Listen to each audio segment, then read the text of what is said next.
Hi, John. Congratulations on the podcast. Another good listen today. You really got us thinking. A couple of quick thoughts there. One is the kickouts. I wouldn't be a fan of the short kickout. I think it's a high risk strategy. I think kicking to the corner, a top eight teams there, they're going to just swallow you up and push you out over the line. It will be very high risk. So look, wait and see what happened there. But that'll be my thoughts on it. The the the main one for me really is the forward play. In particular, on our transition, we got turnovers in our defence, and we were going 100 miles an hour, but hand passing the ball very close to each other. So the frustration there was kick passes on to switch the play, in particular to Luke Fahey, who was jumping up and down, frustrated about not getting the ball over. There was multiple times in the first half where himself, Hurley, and Chris Og were over there, and if the ball went over, you couldn't but not see them getting a score between the three of them. I think it's a real concern. The fear of kicking the ball. It must be a coaching thing. It has to be a directive. Is it in the player skill set? I think it's in the majority of our players to do so. We were going down the right hand side, where it was really crowded, and trying to get Driscoll to get his shot off. You're going to see lots of teams overloading one side and then quickly get the ball over.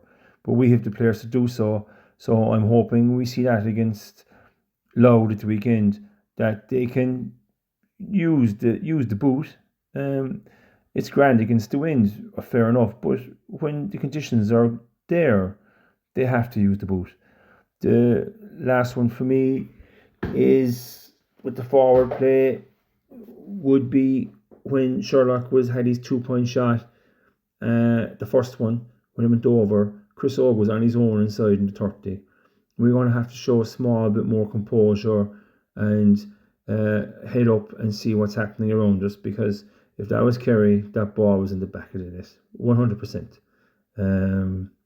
So that is a concern. That's again, I think, is a coaching thing.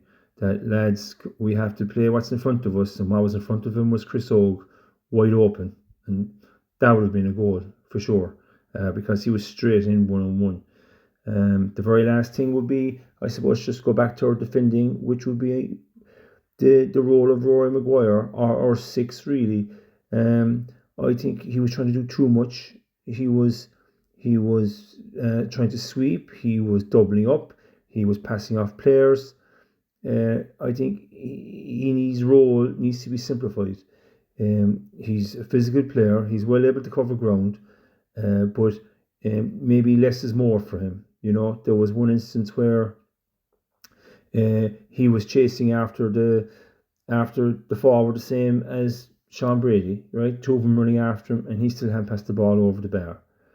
So the sixth role has to be a player who can smell the danger as opposed to chasing it.